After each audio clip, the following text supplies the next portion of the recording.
My name is Sheila Patel. I head an organization called SPARK, which provides technical and professional support to a mass movement of slum dwellers in India called the National Slum Dwellers Federation and Mahila Milan. Together we work in about 9 states and 70 large, medium and small towns and have a membership of 750,000 households. We are also part of a global movement of slum dwellers called the Shack Dwellers International, which operates with affiliates like the NSTF in 33 countries in Asia, Africa and Latin America. For people living in informal settlements in India and all over the world, the challenge of sanitation is a deep and serious one. It's something that impacts cities as well as those who don't get the benefit of safe sanitation. For us, in the movement of slum dwellers, sanitation is a governance issue because in urban areas, in cities, it's not only a matter of providing a toilet, but it's important to look at whether that facility has access to drainage, sewage, water supply, and the treatment of fecal matter.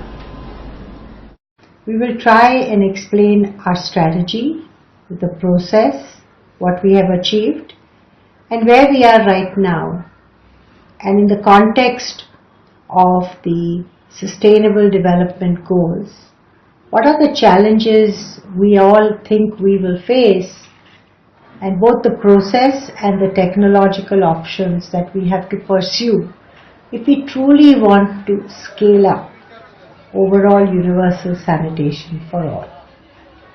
आम्हाला त्रास आहे पाण्याचा तकलीफ आहे इथे संडास सोय बरोबर राहत नाही संडास ही नहीं ना जेंट्स के लिए इसलिए समुद्र में सब लोग बायकांसाठी भी राहत बायकांसाठी एकच आहे पण कमीच आहे एकच ना एकच कमीच आहे या संडासामध्ये तक्रार काय आहे मेन तर त्याचे भांडे फुटलेले आहेत पूर्ण दरवाजे नाही आम्हाला आणि संडास भरपूर आहे पब्लिक भरपूर होतं सकाळची गर्दी जाम राहते दिवसभर गर्दी जाम राहते रस्ता नाही आहे जायला मेन तर रस्ता नाही आणि जेंट्सचे पण पूर्ण संडास सुटलेले आहेत जायला त्यांना रस्ता म्हणजे आहेच नाही नगर सेवक हर साल 5 साल की चुनाव चाहते हैं 5 साल से यही सुनते रहते हैं हाँ बनेगा बनेगा बनेगा Normally any toilet constructed by the corporation not been maintained properly because of the staff and its own problem of finance also.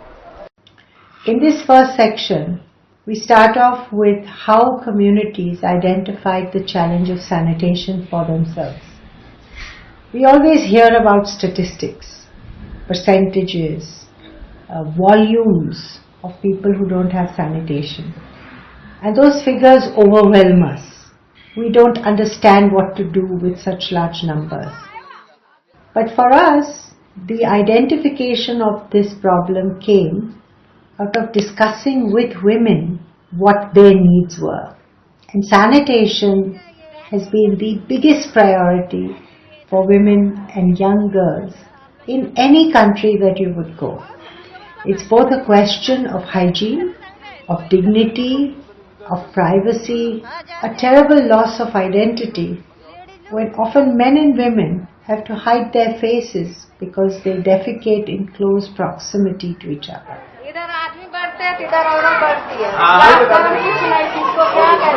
वहाँ ओपन में हम लोग जाते हैं उधर से आदमी देखते हैं इधर कितना शर्म लगता है बैठने को ये हम जानते हैं हमारा दिल तो आप संडास बना देंगे हमको कितना भी पत्थर मारो आदमी लोग जाते हैं. So when we began to look at the issue of sanitation, we started, as we always do, in communities collecting data about themselves.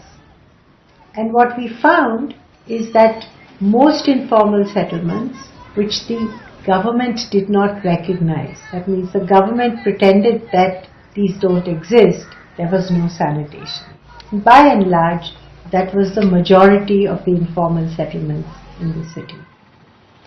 Those that did have some form of sanitation, it was in a state of terrible conditions. Toilets were built There were very few seats. There wasn't adequate water supply. There was no access to disposing the fecal matter. And in a matter of months and sometimes years, it would fall apart and people had to go back to defecating outside. These old toilet blocks were so dilapidated that they were almost out of use. And that's why we call this program DNR program, Demolition and Reconstruction of Toilet Blocks. Toilets constructed by the municipal corporations usually become defunct in 2 or 3 years, and then the corporation starts a demolition and reconstruction program, which is extremely wasteful. So taking this data together, communities first began to think of what was the solution that seemed scalable to them. And that's when the concept of the community toilet came up. The idea was that when your home is small, it doesn't have access to drainage, sewage and water supply, how can you consider a toilet inside your house? The second thing was the cost. Every household realized that the cost of construction went up 25% if you built the toilet inside the house. So space and resource constraints and the sheer density of housing stock in a particular slum made it a more advantageous strategy to build a community toilet and to engage the municipality in working with communities to reconstruct toilets. The municipality that first considered this possibility at scale was Pune. The commissioner had a deep commitment to the issue of sanitation. He acknowledged that the city had money but had never spent it on sanitation. And during his period as commissioner, he wanted all slum dwellers to get a toilet. The Government of India, the Ministry of Urban Development, launched a universal sanitation campaign where they offered a 50% subsidy for the construction of community sanitation to municipalities or public agencies throughout the country. So which means that this brought money into an area which is traditionally neglected. We impressed upon the political leaders the need to make larger allocations for toilet program which was so much neglected. So for toilet program on which we used to spend 25, 26, 28 lakhs, last year we spent 28 lakhs, I could get 23 crores. What we managed to achieve in Pune, we were, as a people's organization, we managed to go to the municipal corporation, which is the local authority, and we are able to convince the commissioner of corporation that the slums in Pune need to have a toilet. We are able to convince the corporation there has to be people's participation in any community-driven process. So we said the community will design the toilet, community also will construct the toilet and its maintenance, either it's an NGO or a community collaboratively maintain the toilet. So we have taken up a program of constructing 4,000 toilet seats, about 226 toilet blocks with the help of NGO. But the core money for construction of toilet will come from the Pune Municipal Corporation, and the people have to look after for its complete maintenance on day-to-day maintenance, for which it may collect whatever contribution it could collect from the community people. But in all instances, this whole first phase, not only in Pune but the subsequent other municipalities that we began to work with on sanitation, it had to be with first breaking down the defunct toilets that were there and then reconstructing toilets and working out a way by which the number of seats could expand although the footprint remained the same.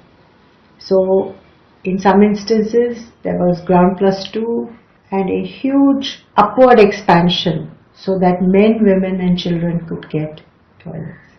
The sanitation program reached 500,000 citizens, which represented roughly about 80% of all slum dwellers in this city. The communities began to design the kind of solution they were looking for. And this solution had the following elements. 1. There were separate seats for men, women and children. 2. The toilets had a special room for the caretaker because it was important that there was day and night supervision for cleaning the toilets. And when they gave a room to the caretaker, it was an incentive for that family to live there, because in present situations nobody gets a fully constructed house with access to water and electricity. For a caretaker's family to get a free room means something very important for that family apart from employment.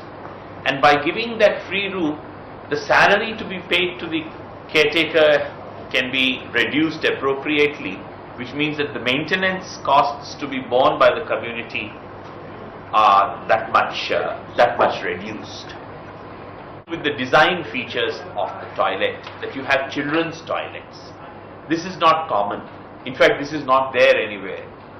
And children can't compete with adults.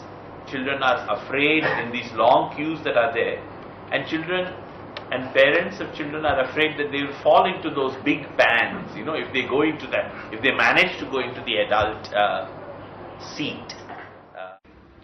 While all these things were similar, in reality no two toilets look alike. They are different in design, they are different in their numbers, how many men's toilets, women's toilets. Their ventilation system is different colors, tiles of different types, and always with full community participation. The third point was that communities wanted to be involved and associated with maintenance because they felt that they had no control over the municipal staff that came in any way, and they wanted to differentiate the management and maintenance of these toilets from the pay and use toilets that the city provided for transient populations on the street, where you paid ₹1 per use. Families had 5 to 10 people. Spending 10 rupees a day meant a lot of money.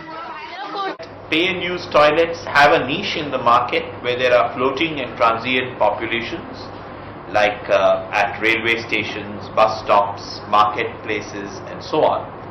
But for the slum situation, it is not really appropriate. How do you maintain these toilets? The municipal conservancy staff, the cleaners, etc. simply don't do their job, which is why very soon these things become defunct, and people don't have any sense of ownership in the government products because they are not involved at any stage. आते ही नहीं सफाई वाले, जहाँ देखो तहाँ गंदगी गंदगी, कोई आता है बाहर से तो एकदम बांस जैसे ऐसा लगता है जैसे नर्क है. So the strategy was, could communities form a collective, create representation, identify how much money it would cost to pay the caretaker and supplies for maintenance, and this just divided between people. So the cost reduced considerably, and it brought communities directly to participate in keeping their toilets clean. 16 आदमी 17 आदमी का है, हम लोग सदी से वो सब मिलके करेंगे. और ऐसा हमारा है कि है तुलसी इधर देखभाल करने के लिए एरिया के अंदर है, वो साफ सफाई तो उसको रखेगा. Based on these ideas, models began to emerge, and in some instances, while negotiating and representing with municipalities about these possibilities, the Alliance got permission to either set up a cloth and wood model or construct a toilet, actual toilet. And as this process emerged and evolved, it not only served to convince communities that this was a good transformative idea, but it also got some support from the municipalities. You're operating in a system where this has never been done. nobody's capabilities have been tested or built up. So what we're saying is, expand the first phase so it becomes the capacity building. And then it will exponentially grow. But you must give time in the first phase to build consensus, to build capacities. But the most interesting and innovative aspect of this process was the role that the leadership of the Alliance, Mahila Milan and NSTF, took in not only negotiating with municipalities, but also engaging communities, bringing politicians into the process, bringing technical people into the process to produce this solution together. Initially there was a lot of hesitation. Will this be done? Can poor people build toilets? Can women handle the management of this process? But we got a lot of concessions to explore this possibility in Pune, and as a result, community women were the managers of the contract, and they produced the participation necessary in communities to manage and maintain it. महिला कैसा निकलते थे, demolition कैसा किया, खड्डा कितने थे, कहां से कहां तक लिया, कितना फुट लिया, वापिस पीसीसी कैसी की, कितनी इंच पीसीसी की, फुटिंग कैसी की, कॉलम कैसे भरे, फिर प्लिंथ लेवल तक बोले तो क्या होता है, ये सब कुछ हमको पहले कुछ भी मालूम नहीं, हम कैसे किया था, ड्राइंग कैसी रहती है वो भी मालूम नहीं था, लेकिन हम लोग जब इधर ध्यान देने लगे तो हम लोगों के समझ में आने लगा कि ये काम ऐसा रहता है. Women leaders in the federation operate from very vulnerable positions. So this process has to go slowly because it can get messed up very quickly. Ironically, this design was first shown to Mumbai, to the corporation, but it was not accepted. However, after looking at what had happened in Pune, the city of Mumbai agreed to this, and we got our second contract there. Pune experiment helped in getting the Bombay experiment off the ground. The councillors from Bombay who were steadfastly opposing the whole community build program funded by the toilet program funded by the World Bank, it was after they visited Pune and went around and talked to the communities, talked to the councillors, saw it on the ground, that they went back to Bombay and signed off on that project. The Bombay Municipal Corporation and the government of Maharashtra, along with the World Bank, identified and approved this idea of having a community design built toilet, and therefore we have got the opportunity of constructing 320 blocks, something around 8,000 to 9,000 seats within the city of Bombay in the first phase. The first phase, a lot of the politicians said no toilets in my area. Then people started coming to them because as the community started seeing the toilets, they said, why is there no toilet in my area? They would go to the commissioner and complain to him, why is there no toilet? So they would phone them and say, why is there no toilet? He says, the same man opposed it 2 years ago. We are happy to go and build it now. Then the re-engagement begins. तर आता आम्ही स्वतः या नगरसेवकांनी आमच्या इकडे येऊन सांगितलं की माझ्या अमुक अमुक वॉर्डामध्ये टॉयलेट नाहीये. त्यांनी तुमच्यासाठी मागणी केली की एवढी वस्ती असून सुद्धा माझ्या वॉर्डामध्ये अजूनपर्यंत तरी त्या ठिकाणी टॉयलेट बनलेलं नाहीये, तर त्या ठिकाणी एक तुम्ही आम्हाला टॉयलेट बांधून द्या. 34 सीटची त्यांनी मागणी केली आहे.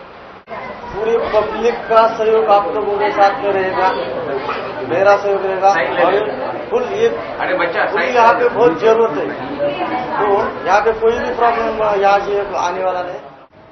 And as we went on in these processes, we began to understand all the challenges and began to refine the process. And one such area where a lot of refinement was done was in the area of children's toilets. They started with being open channels, but today gradually the city itself has accepted that we can have in the men's section a boys section and in the women's section a girls section, where the pans would be smaller, the spaces would be smaller, but they could be supervised by the men and the women, and the maintenance of these toilets could be clear. Our real achievement was that now children's toilets are part of this process. As we moved on, our focus started moving towards the maintenance. What we found is that the routine maintenance works very well as long as water and electricity are assured. The minute that stops, there's a challenge. We also found that most slum locations had no access to the main sewer system, which meant that most of the toilets had septic tanks. And the challenge was these toilets, although they were meant for a smaller number in terms of ratios, the absence of sanitation in that locality meant that 5 to 6 times more than the ratio used the toilets. So the tanks got filled up early, getting them to be cleaned out became a problem. Sometimes the gases erupted, and all these challenges had to be negotiated with the municipality and the community on what to do. Most of the time the city believed that its contribution to the capital cost was adequate, that they didn't have to pay for the capital maintenance over a long time. And these are still unresolved issues. This first phase demonstrated the potential of being scalable. And many other cities in India began to explore this. What we did in Pune, it reflected in Bombay work also. Because of the Bombay, now the national government is clearly interested in developing as a national program.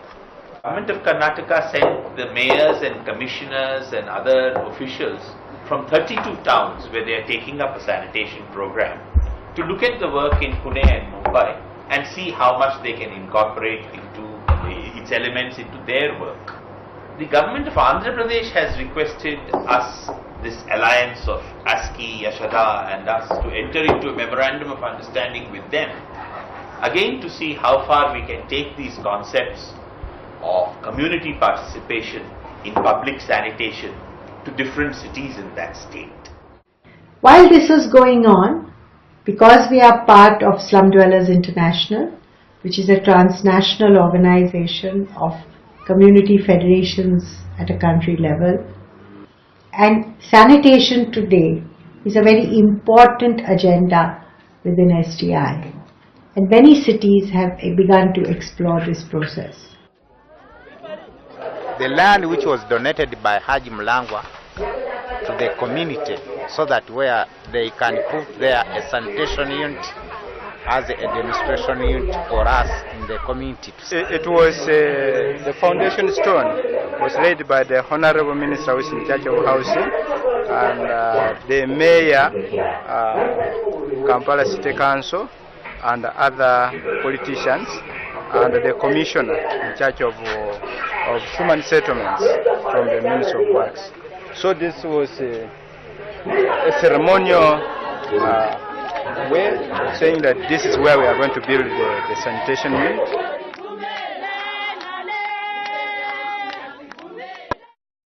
But our collective challenge really is that this is not enough. We have to deal with major challenges of space for toilets, because these toilets could serve 3 times or 4 times more. But there is still 70% of people who still don't have access. That means that there will have to be some readjustment of the locality. Maybe some people will have to move into ground plus 1 to housing stock to make space for toilets. We don't know. We have to explore this. The second thing is, most cities all over the world don't have sewage treatment. And those that do have sewage treatment traditionally only allowed it for its formal city. And creating access to the sewers for slums is very expensive in today's costs, and cities are still hesitant to go there. The third issue is, in most cities that we know, the municipality has to ask permission of the landowner. This means that while the landowner could not avoid his land being occupied by slum dwellers, resists the city providing sanitation for fear that it will mean that it doesn't work. In some slums, ironically, if the toilet comes in, the informal landowner increases the rentals. So these are all contradictions in exploring new options. पूरा 30 seat का काम चालू है यहाँ पर, तो already खड्डा हो चुका था यहाँ पर, सोलिंग भी होने के पीरियड में थी, 10 फीट खड्डा खोद के रेडी हो गया था, लेकिन गांव में आपस का जो जगह का प्रॉब्लम आने की वजह से मेरा वो काम रुका दिया, फिर वो खड्डा वापस मेरे को मट्टी भरवा के बंद करना पड़ा, तो इसकी वजह से ये काम लेट हो रहा है। आज करीबन तीसरा खड्डा ये हो रहा है यहाँ पर, ये साइड के ऊपर। But the biggest challenge really is going to be of how to manage the waste. Slum dwellers, community organizations can do something about building toilets that can stop open defecation and that can produce a means of separating the fecal matter from the settlement. But its disposal continues to remain a challenge. Today, whether it is in a toilet or it is in the open, this fecal matter is polluting all groundwater, it is polluting the locality, and it is a huge health hazard. In a water-scarce world, even the possibility of providing any water-based sewage treatment is no longer something that is going to be sustainable or viable. So then what is the alternative? What forms of treatment can the new technology options provide? As NGOs on the ground and as community leaders on the ground, there are very few projects that we can actually go and see that demonstrate that they are financially viable, that they are manageable by communities, and that they can be at scale. लेकिन इसके लिए 20 लोग दिन में ये use करेंगे तो 6 महीने के बाद में उसको साफ करना पड़ता है। 6 महीने के बाद में वो ऊपर जो ढक्कन है वो निकालने का, उसमें जो फिल्टर है वो खाली साफ करने का, और जो पानी या समझो कुछ। We are now looking at new possibilities of new partnerships and for explorations that will take us to the second stage of providing sustainable universal sanitation. What does this mean? It means that we need to focus not only on building toilets that serve everybody, but we also need to look at sustainable disposal and treatment of fecal matter from these toilets. And to do that, governments, civil society and communities will need to work together for such a common goal.